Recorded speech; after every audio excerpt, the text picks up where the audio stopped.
concepto que surgió más o menos en el año 2011, cuando algunos investigadores encontraron que algunos ecosistemas lograban retener carbono orgánico por mucho tiempo. Esos ecosistemas básicamente están en la zona costera, me refiero a los bosques de manglar, a las praderas de pastos marinos, de ahí el color azul.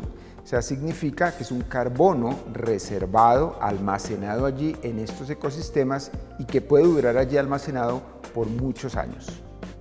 Se genera CO2 por muchos procesos, ¿cierto? Uno de ellos es la quema de combustibles fósiles, es justamente lo que nos está generando cambio climático, es uno de los gases efectos de invernadero, el CO2. Entonces, este CO2 lo capturan las plantas.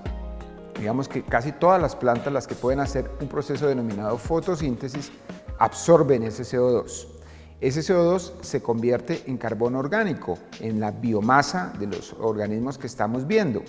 Y algunos ecosistemas, como los bosques de manglar, como las praderas de pastos marinos, logran retener ese carbono tanto en la biomasa como en el sedimento.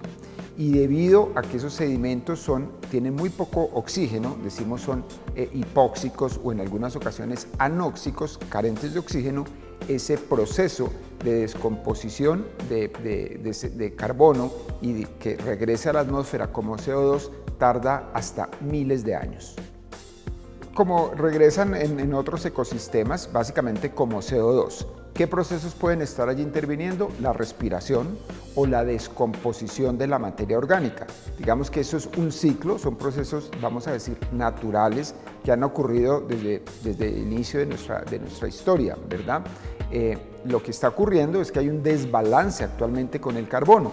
Estamos liberando más carbono o mucho carbono quemando los combustibles fósiles para poder mover nuestras industrias. Entonces, ese CO2 en la atmósfera no la calienta, ese CO2 en el agua de mar nos acidifica el medio marino. Lo que ocurre con el carbono azul es la captación y la retención de ese carbono.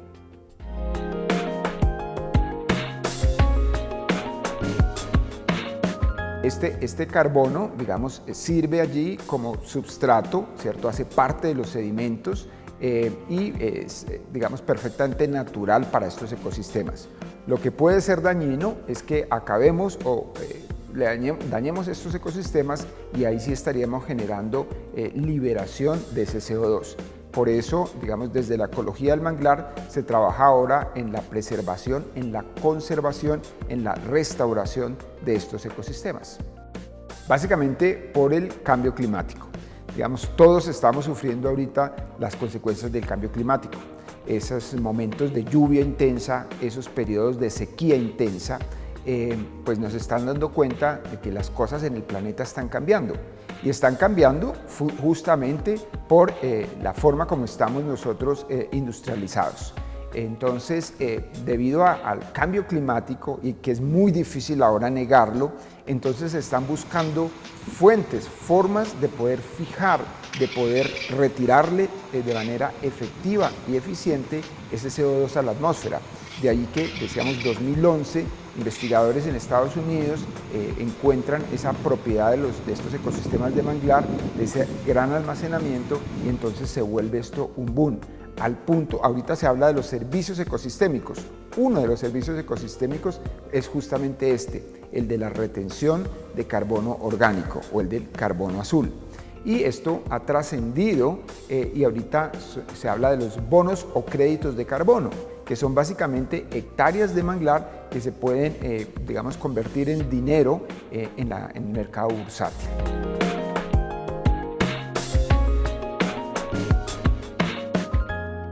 Hay empresas que se encargan de hacer la valoración, o en el caso nuestro de la Universidad Nacional, grupos de investigación o la Red Colombiana de Estuarios y Manglares, donde tenemos proyectos tanto en el Caribe como en el Pacífico, donde estamos valorando para diferentes bosques de manglar y para diferentes praderas de pastos marinos, en el caso del Caribe, cuánto carbono están almacenando y cómo es ese flujo de carbono. Pero decía que hay empresas también que se encargan entonces de certificar esa cantidad de carbono, y entonces eso entra en un proceso de poder reservar hectáreas, en el caso de los manglares, de bosque, para convertirlos en eso, en bonos de carbono. Alguien entonces paga por esas hectáreas. Esto obviamente tiene y está mediado por la comunidad o por las comunidades de base, que son realmente las que usan estos sistemas. En el país, digamos, hay un proceso, tanto en Cispatá, en el Caribe, como en el Pacífico, donde hay este tipo de proyecto. Digamos que es básicamente poder, a través de la ciencia y la tecnología, hacer el mejor uso de los recursos naturales. Este es un patrimonio natural que tenemos. En el caso colombiano, nosotros tenemos en los dos litorales y en nuestras islas del Caribe, tenemos manglares. Somos el cuarto o quinto país de las Américas con mayor cobertura de manglar. Entonces, son ecosistemas que se usan, que históricamente se han usado. Hoy día se habla de los socioecosistemas. Eso significa que hay gente que depende directa o indirectamente de estos recursos. Entonces, lo que hace la ciencia es básicamente decirle a la gente, bueno, cuánto de este recurso realmente podemos usar y de qué manera. No obstante, no podemos negarlo que en el país hay tala, ¿cierto? En el Pacífico uno ve cuando vamos a algunos lugares la sierra, motosierras, ¿cierto? Tumbando, porque son árboles muy grandes, de amplia utilidad. Entonces, pues para eso sirve, repito, la ciencia, para poder saber hasta dónde se puede extraer. Y más allá de eso, entonces hablamos de poder sembrar manglar, de poder cultivar manglar para restablecer esos sistemas. Se habla también de algo actualmente mucho, y es soluciones basadas en la naturaleza. ¿Qué ocurre? Además del carbono azul, que es tal vez el principal servicio ecosistémico que hoy se reconoce, hay otro, que es el de la mitigación de la erosión costera. Colombia, como muchos otros países, sufre de pérdida de zonas costeras por la erosión. Y hemos encontrado que los bosques de manglar, estos árboles, logran entonces cambiar la fuerza del oleaje, disminuir la energía que viene del mar, y de esa manera logran preservar estas costas. Entonces, digamos, de lo que se trata ahora es de ampliar ese abanico de servicios ecosistémicos. Otro es la pesca, por ejemplo, de la que la gente vive mucho en las zonas costeras. Y la preservación y la restauración y las soluciones basadas en la naturaleza son entonces una punta de lanza que nos une: ciencia, política y economía.